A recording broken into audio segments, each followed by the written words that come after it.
Sir, ಕೆಲವೊಂದು instant questions ಕೇಳ್ತೀನಿ, quick answer ಮಾಡ್ಬೇಕು ಪ್ಲೀಸ್. ವಿಜೇಂದ್ರ ಹಾಗೂ ಅಶೋಕ್ ಅವ್ರಿಗೆ ಆಗಲ್ಲ. ಸುಳ್ಳು. ವಿಜೇಂದ್ರ ಹಾಗೂ ಸುನಿಲ್ ಕುಮಾರ್ಗೆ ಆಗಲ್ಲ. ಸುಳ್ಳು. ವಿಜೇಂದ್ರ ಅವರ ಜೊತೆಲಿರೋರು ಅವ್ರನ್ನ ಕೆಳಗಿಳಿಸ್ಲಿ ಅಂತ ಕಾಯ್ತಾ ಇದ್ದಾರೆ. ಇರಬಹುದು. ಕಾಂಗ್ರೆಸ್ ಸರ್ಕಾರದ ಗ್ಯಾರಂಟಿಗಳು ಸರಿಯಾಗಿ ಅನುಷ್ಠಾನ ಆಗ್ತಾ ಇಲ್ಲ. ಸತ್ಯ. ಕಾಂಗ್ರೆಸ್ ಸರ್ಕಾರದ ಬೆಲೆ ಏರಿಕೆಯ ಅಸ್ತ್ರವನ್ನ ಬಿಜೆಪಿ ಸರಿಯಾಗಿ ಉಪಯೋಗಿಸ್ಕೊಳ್ತಾ ಇಲ್ಲ. ಸತ್ಯ. ಕುಮಾರ್ ಬಂಗಾರಪ್ಪ ಅವರು ಏನಾದ್ರು ರಾಜ್ಯಾಧ್ಯಕ್ಷರಾಗುವಂತಹ ಅವಕಾಶ ಇದೆಯಾ? Question mark. ಕುಮಾರ್ ಬಂಗಾರಪ್ಪ ಅವರು ರಾಜ್ಯಾದ್ಯಂತ ಹೋರಾಟ ಮಾಡುವಲ್ಲಿ ಯತ್ನಾಳ್ರನ್ನ ಮೀರಿಸುವಂತಹ ಹಂತಕ್ಕೆ ಬೆಳೆದು ನಿಲ್ಲುವಂತಹ ಯೋಚನೆಗಳನ್ನ ಹಾಕೊಂಡಿದ್ದಾರಾ? ನಾವೆಲ್ಲರೂ ಸರಿಸಮಾನರು.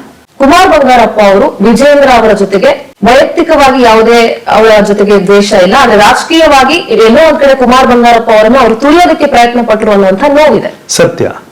ಅಶೋಕ್ ವಿಪಕ್ಷ ಸ್ಥಾನದಲ್ಲಿ ವಿಪಕ್ಷ ನಾಯಕರ ಸ್ಥಾನವನ್ನ ಸರಿಯಾಗಿ ನಿಭಾಯಿಸ್ತಾ ಇಲ್ಲ. ಸುಳ್ಳು. ಅರವಿಂದ್ ಬೆಲ್ಲದವರಿಗೆ ರಾಜ್ಯಾಧ್ಯಕ್ಷ ಆಗಬೇಕು ಅನ್ನುವಂತ ಬಹಳಷ್ಟು ಹಂಬಲ ಇದೆ. Question mark. ರಾಜ್ಯ ಸರ್ಕಾರವನ್ನ ಕಟ್ಟಿ ಹಾಕುವಲ್ಲಿ ವಿಪಕ್ಷ ಫೇಲ್ಯೂರ್ ಆಗಿದೆ. ಸತ್ಯ. ಹೋರಾಟ ಮುಂದಿನ ಹಂತದಲ್ಲಿ ಇದೇ ರೀತಿ ಮುಂದುವರೆದ್ರೆ ಬಿಜೆಪಿ ಅಧಿಕಾರಕ್ಕೆ ಬರೋದು ಕಷ್ಟ ಇದೆ. ಸುಳ್ಳು. ಇನ್ನು ಕೆಲವು ದಿನಗಳಲ್ಲಿ ಜೆಡಿಎಸ್ ಜೊತೆ ಬಿಜೆಪಿ ಮೈತ್ರಿ ಮುರಿದು ಹೋಗುತ್ತೆ. ಸುಳ್ಳು. 2028ರ ಚುನಾವಣೆಯಲ್ಲಿ ಜೆಡಿಎಸ್ ಹಾಗೂ ಬಿಜೆಪಿ ಮೈತ್ರಿಯಾಗಿ ಚುನಾವಣೆಯನ್ನ ಫೇಸ್ ಮಾಡಲ್ಲ. ಸುಳ್ಳು. ಅಂದ್ರೆ ಮಾಡುತ್ತೆ ಅಂತ ಹೇಳ್ತಿದ್ದೀರಾ? ಜೊತೆ ಹೋಗ್ತಾರೆ.